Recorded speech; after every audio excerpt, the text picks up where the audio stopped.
본 영상은 임상심리사 2급 실기시험에서 지난 20년간 한 번 출제된 문제들 중 5번째 영상입니다.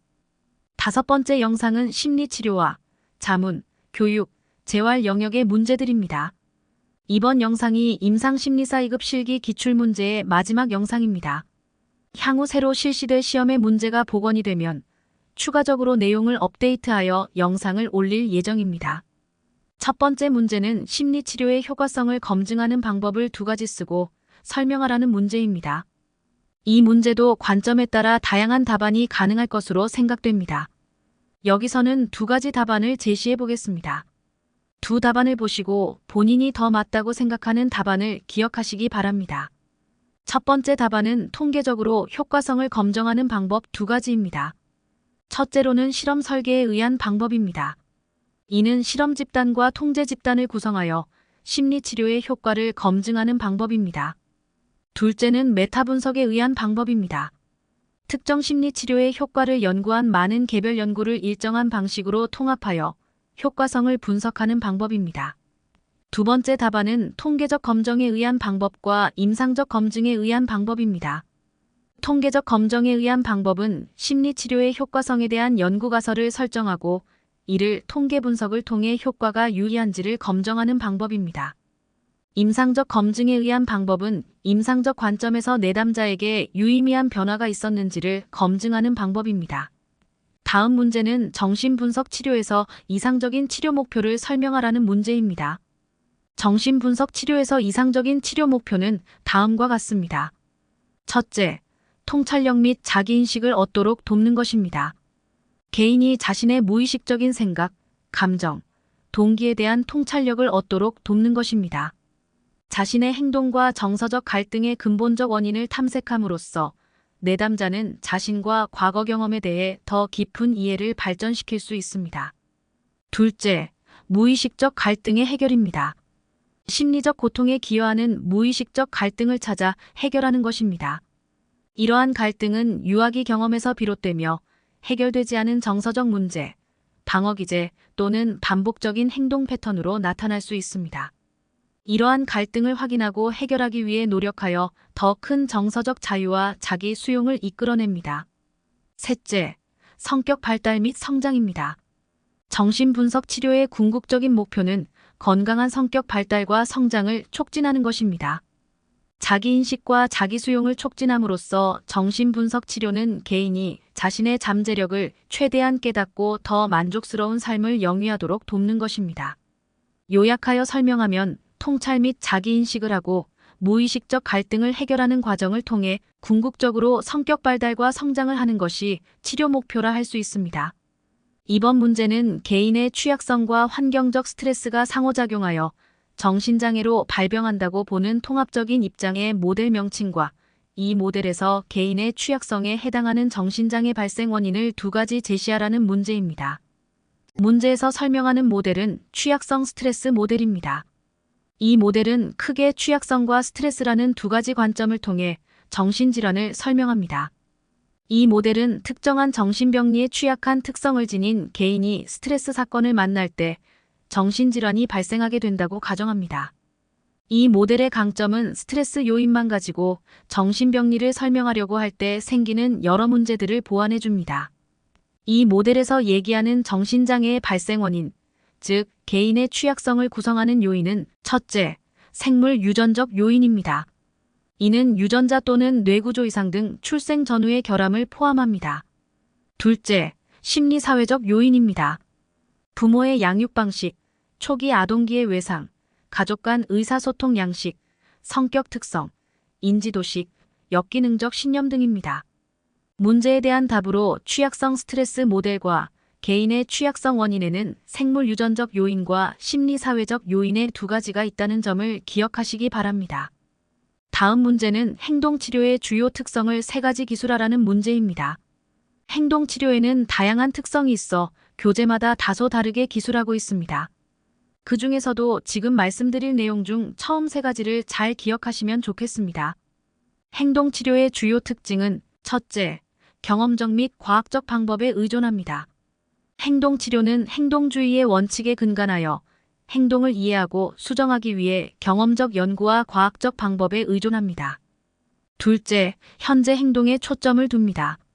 객관적 관찰이 불가능한 내면적 현상보다 측정 가능한 외현적 행동에 초점을 둡니다. 또한 과거의 탐색보다는 현재의 문제와 행동을 해결하는 데 중점을 둡니다. 셋째, 학습 원리에 근거합니다.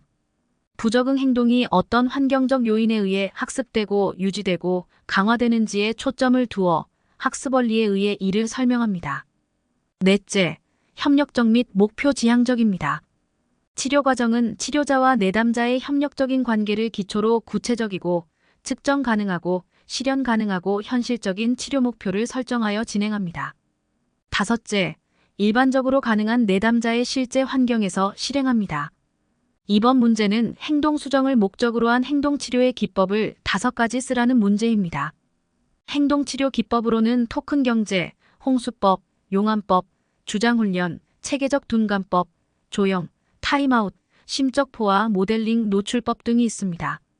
본인에게 익숙한 5가지를 기억하시기 바랍니다.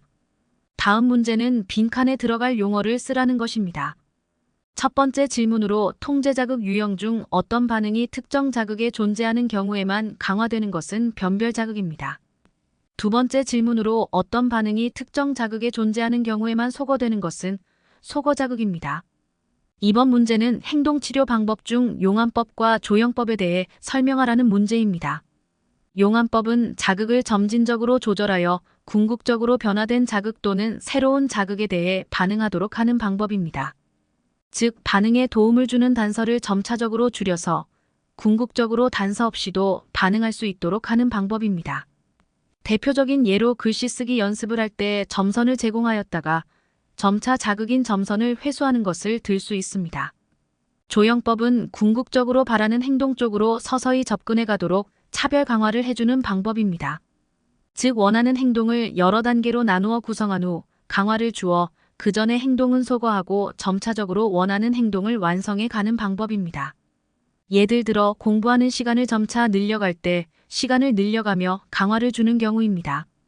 참고로 용암법과 조형법의 차이를 살펴보면 용암법은 반응이 동일하게 유지되며 자극의 점진적 변화를 가하는 것이고 조형법은 자극이 동일하게 유지되며 반응의 점진적 변화를 주는 것입니다.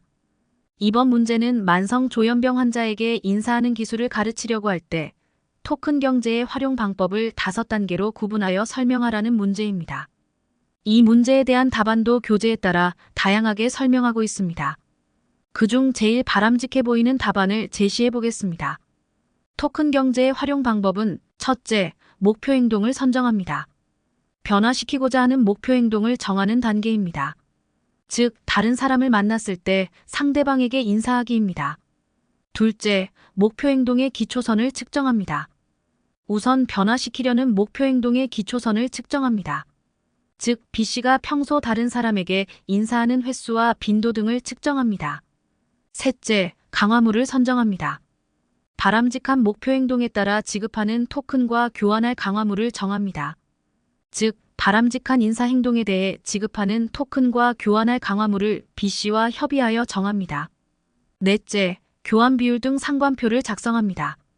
바람직한 행동에 따라 지급할 토큰과 강화물 간의 교환 비율 등의 상관표를 만듭니다. 즉, 인사 행동을 점수화하고 누적 점수에 따라 토큰을 지급하고 토큰과 강화물의 교환 비율 등을 명시한 상관표를 작성하여 공유합니다. 다섯째, 진전 상황을 기록합니다. 치료의 진전 상황을 측정하여 기록합니다. 즉, B씨의 인사 행동에 대한 진전을 기록하고 이를 유지 또는 발전해 나갈 수 있도록 촉진합니다. 이번 페이지 문제는 토큰 경제에서 학습 이론의 어떤 원리를 근거로 한 것인지 쓰라는 것입니다. 강화하고자 하는 행동을 하면 토큰을 지급하여 행동을 빈도수를 늘리는 조작적 조건 형성의 원리를 근거로 한 것입니다. 이번 문제는 점진적 근육이완 훈련의 시행 지침을 순서대로 쓰라는 것입니다. 첫째, 방해받지 않는 편안한 장소를 찾아 편안한 자세를 취한다. 둘째, 어떤 근육군부터 이완을 할지 정한다. 셋째, 깊게 숨을 들이쉬고 내쉴 때 약 5초에서 10초간 그 긴장을 유발시키면서 긴장의 느낌을 기억한다. 넷째, 긴장을 유지한 후 근육을 갑자기 완전히 풀어준다. 긴장을 풀면서 근육을 통해 퍼지는 이완 감각에 집중한다. 다섯째, 긴장했을 때와 이완했을 때의 느낌을 비교해가면서 음미해본다. 여섯째, 다음 근육군을 선택하여 한 번에 하나씩 긴장시키고 이완하는 것을 반복한다. 이번 문제는 자기 통제 프로그램의 일반적인 5단계를 쓰라는 문제입니다. 자기 통제 프로그램의 5단계는 1단계는 문제 구체화 및 목표 설정, 2단계는 변화에 대한 서약, 3단계는 자료 수집과 문제 원인 분석, 4단계는 프로그램 설계와 실행, 5단계는 재발 예방과 유지입니다. 이 5단계를 잘 기억하시기 바랍니다. 다음 문제는 행동 치료자들이 행동을 직접 측정하는 경우에 일반적으로 포함시키는 행동 특성을 6가지 쓰라는 문제입니다. 첫째, 빈도입니다. 행동이 얼마나 자주 발생하는가입니다. 둘째, 강도입니다. 행동 시 힘의 강도입니다. 셋째, 지속 시간입니다. 행동이 지속되는 시간의 길이입니다. 넷째, 지연 시간입니다. 행동이 지연되는 시간의 길이입니다. 다섯째, 반응간 시간입니다. 반응간에 걸리는 시간의 길이입니다. 여섯째, 잠재 시간입니다. 자극을 준 후 반응을 하는데 걸리는 시간입니다. 일곱째, 후속 결과입니다. 행동의 후속적인 결과입니다. 이번 문제는 행동평가에서의 SORC의 의미와 각각에 대해 설명하라는 문제입니다. SORC는 첫째, S는 자극입니다. 개인의 증상이나 문제 행동을 촉발하는 외부 또는 내부 요인을 의미합니다. 둘째, O는 유기체입니다. 자극을 경험하고 반응을 일으키는 개인을 의미합니다. 자극을 받아들이는 유기체의 내부에서 일어나는 생리적이고 심리적인 요인들 모두를 가리킵니다. 셋째, R은 반응입니다. 개인이 자극에 반응하여 나타내는 관찰 가능한 행동이나 반응입니다. 넷째, C는 결과입니다. 개인의 행동에 따른 결과입니다. 이는 긍정적, 부정적 또는 중립적일 수 있으며 향후 행동을 형성하는 데 중요한 역할을 합니다.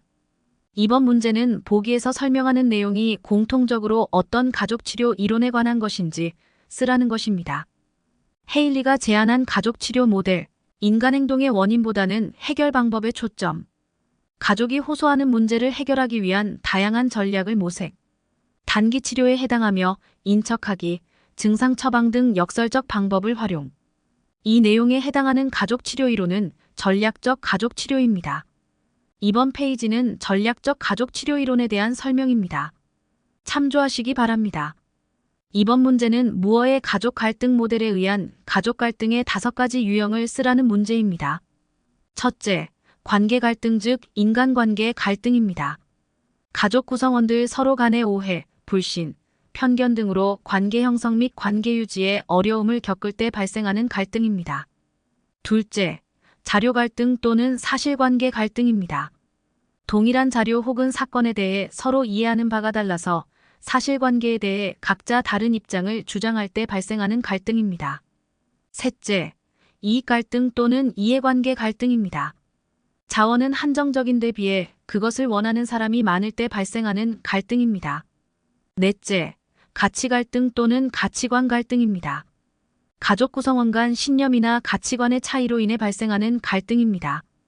다섯째, 구조 갈등 또는 구조적 갈등입니다.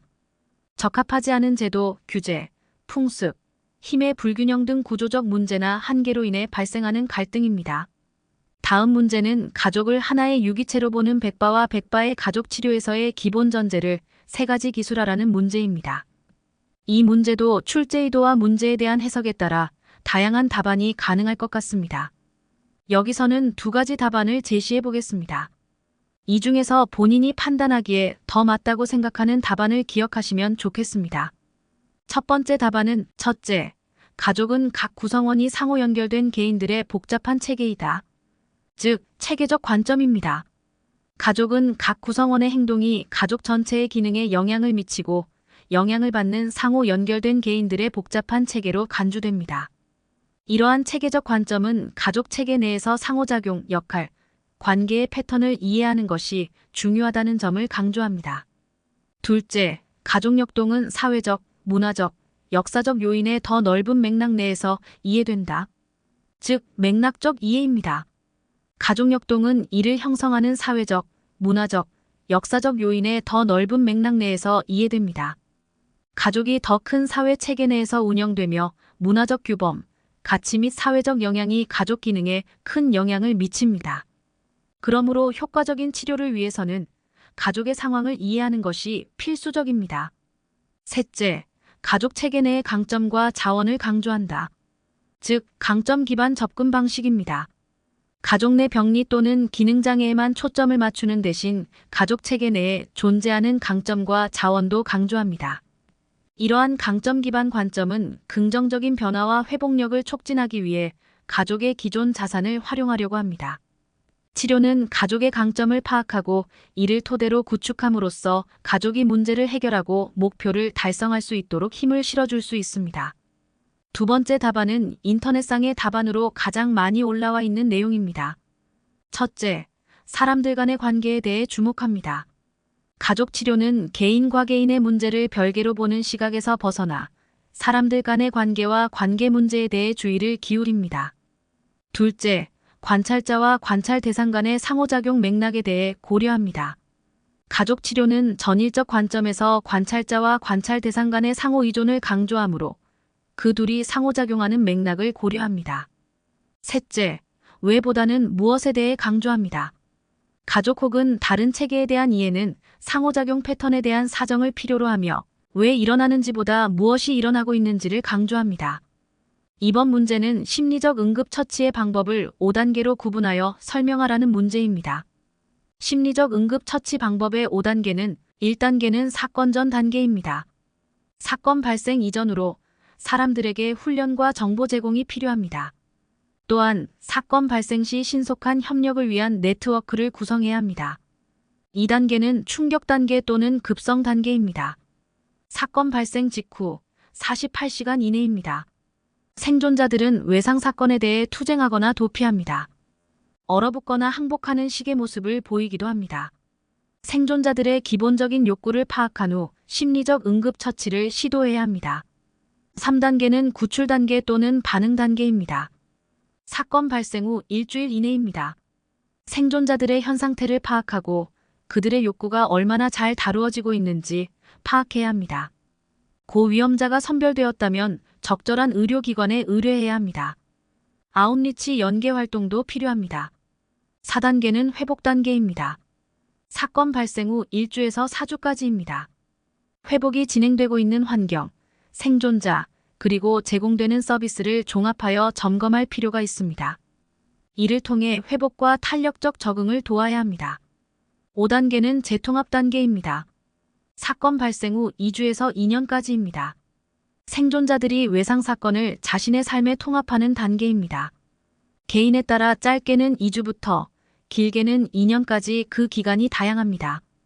필요시 생존자들을 치료에 의뢰하여 증상 완화 및 기능 증진을 도와야 합니다. 다음 문제는 건강심리학의 발달 배경을 3가지 쓰라는 문제입니다. 건강심리학의 발달 배경은 교재에 따라 다양하게 기술하고 있습니다. 여기서는 그중 가장 적합한 것으로 보이는 내용을 답안으로 작성해 보았습니다.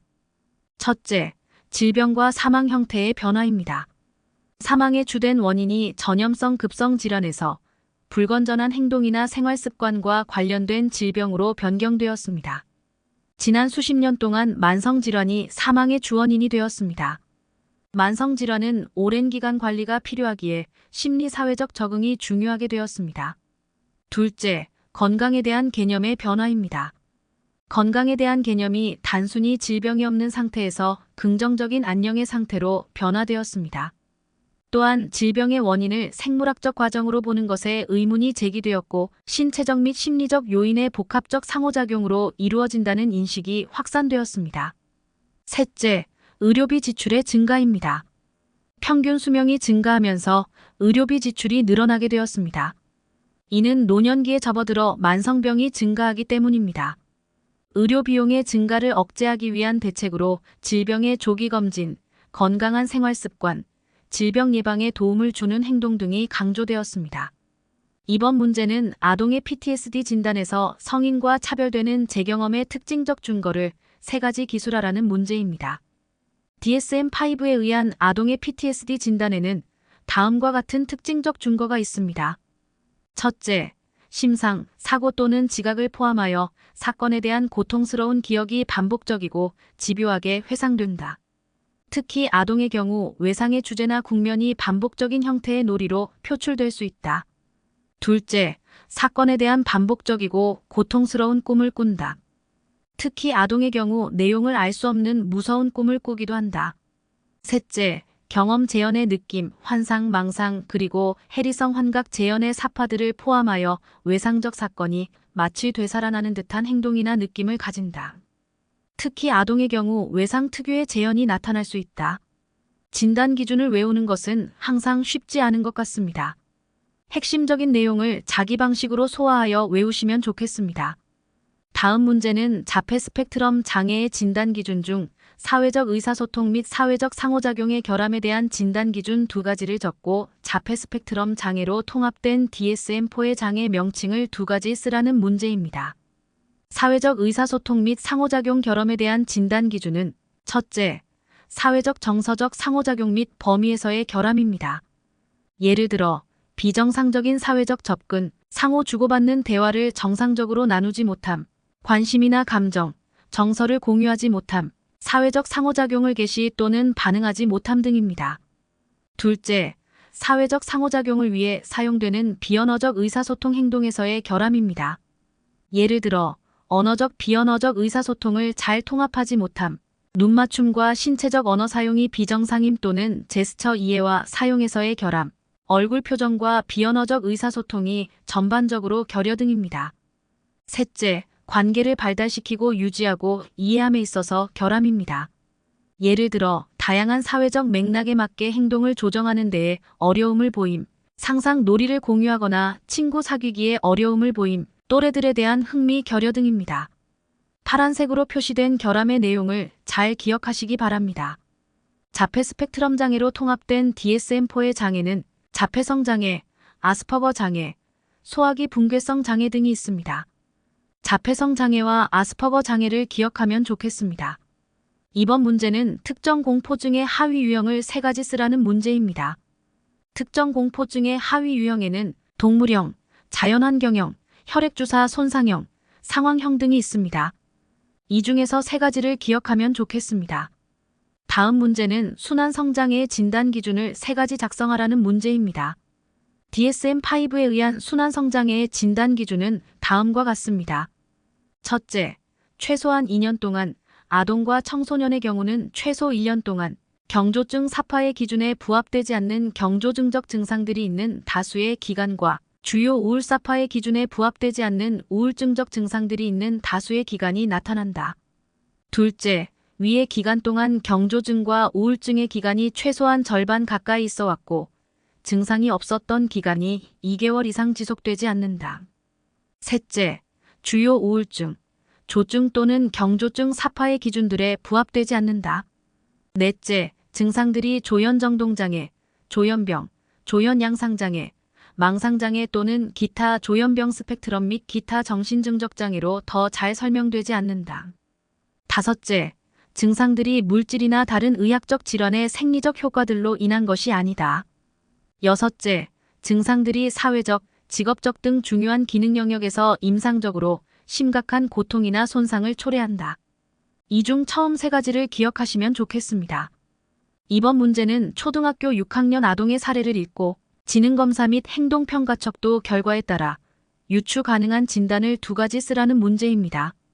사례에서 나타난 A군의 유아기와 아동기에 보인 과잉 행동과 CBC의 검사에서 주의 집중의 문제, 공격성이 임상 범위이고 전체 지능이 경계선 지능이고 언어성 지능이 상대적으로 더 낮은 점을 볼 때 유추 가능한 진단은 ADHD와 학습장애입니다. 학습장애는 DSM-5에서 정확한 진단명은 특정학습장애입니다. 일반적으로는 학습장애라고 합니다. 다음 문제는 29세 남성 A씨의 사례로 공황발작, 광장공포증, 신체적 몰두 증상이 심한 실직자가 여자친구와 헤어진 후 자신이 이성을 잃고 정신분열증이 악화되지 않을까 걱정하는 사례입니다. A씨를 위한 적절한 치료 계획의 일반적 요소를 5가지 쓰라는 문제입니다. 이 문제도 출제 의도를 파악하기가 다소 어려워 문제의 해석에 따라 다양한 답안이 가능할 것으로 보입니다. 치료 계획의 일반적 요소를 살펴보면 첫째, 평가와 진단입니다. 내담자의 호소 문제에 초점을 맞추어 내담자의 문제를 정확하게 평가하고 유추 가능한 진단을 하는 것이 중요합니다. 이 사례의 경우 광장 공포증이 동반된 공황장애가 있는 것으로 보이며 대인관계에서의 지나친 수동 의존적 태도, 자신의 건강 악화에 대한 비현실적인 두려움, 그리고 이와 관련된 사회적 및 직업적 기능장애 등의 문제점을 보이고 있습니다. 둘째, 치료관계의 형성입니다. 효과적인 치료를 위해서 치료자와 내담자 간의 신뢰하는 관계를 형성하는 것이 중요합니다. 셋째, 치료의 구조화입니다. 치료 목표를 합의하고 치료의 기등을 정합니다. 넷째, 치료 계획 및 실시입니다. 불안 감소를 위한 행동치료, 인지치료, 바이오 피드백, 약물치료, 심리치료 등을 실시합니다. 다섯째, 평가 및 종결입니다. 치료의 효과와 문제 해결의 정도를 평가하고 합의하에 종결합니다. 이번 문제는 A군의 사례를 읽고 조현병의 양성 증상과 음성 증상의 의미를 설명하고 사례에서 두 증상에 해당하는 내용을 쓰라는 문제입니다. 조현병에서 양성 증상은 정상인들에게는 나타나지 않지만 조현병 환자들이 나타내는 증상을 말합니다. 양성 증상의 예로는 망상, 환각, 와해된 언어나 행동, 긴장증적 행동 등이 있습니다. 사례에서 양성 증상에 해당하는 것은 누군가 자기를 감시하고 있다. 자기가 하는 말이 모두 TV를 통해 방송되고 있다. 혼자 말을 중얼거린다입니다. 음성 증상은 정상인들이 나타내는 적응적 기능이 결여된 상태를 말합니다. 음성 증상의 예로는 정서적 둔마, 언어의 빈곤, 의욕의 저하 등이 있습니다. 사례에서 음성 증상에 해당하는 것은 사람을 만나기를 꺼려한다. 혼자 방에 들어가서 문을 잠그고 나오지 않는다입니다. 이번 페이지는 고등학교 3학년 B양의 사례를 읽고 진단명과 진단 기준을 기술하는 문제입니다. 사례에서 B양은 날씬해져야 한다고 생각하고 음식을 먹고 싶은 마음이 없고 억지로 먹더라도 토하는 증상을 보이고 있습니다. 음식을 먹는 자리를 피하고 최근에는 자주 어지럼과 피곤함을 느끼고 있습니다. 유추 가능한 진단명은 신경성 식욕부진증입니다. DSM-5의 진단 기준은 다음과 같습니다. 첫째, 필요한 양에 비해 지나친 음식물 섭취 제한으로 연령, 성별, 발달 과정 및 신체적인 건강 수준에 비해 현저하게 저체중을 유발하게 된다. 현저한 저체중은 최소한의 정상 수준보다 체중이 덜 나가는 것으로 정의되며 아동과 청소년의 경우 해당 발달 단계에서 기대되는 최소한의 체중보다 체중이 적게 나가는 것을 의미한다. 둘째, 체중이 증가하거나 비만이 되는 것에 대한 극심한 두려움, 혹은 체중 증가를 막기 위한 지속적인 행동. 이러한 행동은 지나친 저체중일 때도 이어진다. 셋째, 기대되는 개인의 체중이나 체형을 경험하는 방식의 장애, 자기평가에서 체중과 체형에 대한 지나친 압박, 혹은 현재의 저체중에 대한 심각성 인식에 지속적 결여가 있다. 이번 문제는 조현병 양성 증상을 보이는 환자를 대상으로 임상심리사가 수행할 수 있는 대처 방법을 3가지 기술하라는 문제입니다. 환자가 어떤 양성 증상을 보이느냐에 따라서 임상심리사의 대처 방법은 첫째, 환자가 환청, 환시 등 환각이 있는 경우에는 차분한 태도로 환자의 환각의 내용을 구체적으로 물어본다. 따지거나 논쟁하지 않는다. 극복할 수 있는 실질적인 조언을 준다. 둘째, 환자가 망상이 있는 경우에는 논쟁을 피한다. 간단히 환자의 생각에 동의하지 않는다고 한다. 망상의 내용에 동의해서는 안 된다. 일상적인 다른 화제로 바꾼다. 자체보다는 동반되는 감정에 대하여 이야기를 나눈다. 셋째, 환자가 와해된 언어나 행동이 있는 경우에는 위험성 여부를 판단한다. 위험하지 않을 때는 차분하게 기다린다. 이상한 행동이나 말에는 관심을 보이지 않고 대신에 바람직한 행동을 할 때 관심과 칭찬을 한다.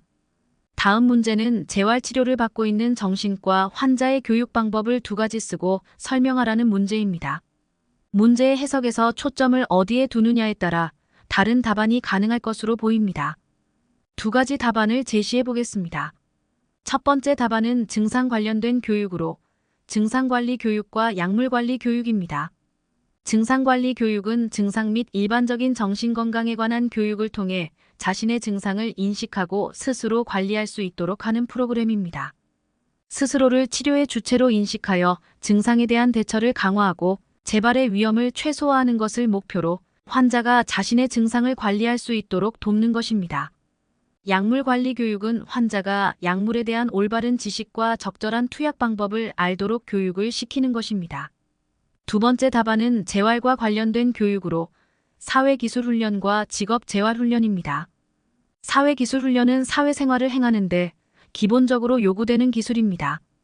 협의의 개념으로는 대인관계에서의 의사소통 기술을 말하고 광의의 개념으로는 사회생활 또는 대인관계에서 자신이 원하는 것을 성취하는 데 필요한 모든 기술을 훈련하는 프로그램을 말합니다. 직업재활훈련은 직업에서 성공적으로 적응하기 위해 직업기술을 향상시키고 자신의 역량을 개발하여 직업에서 성과를 내어 성공적으로 적응하고 자립하도록 돕는 프로그램을 말합니다.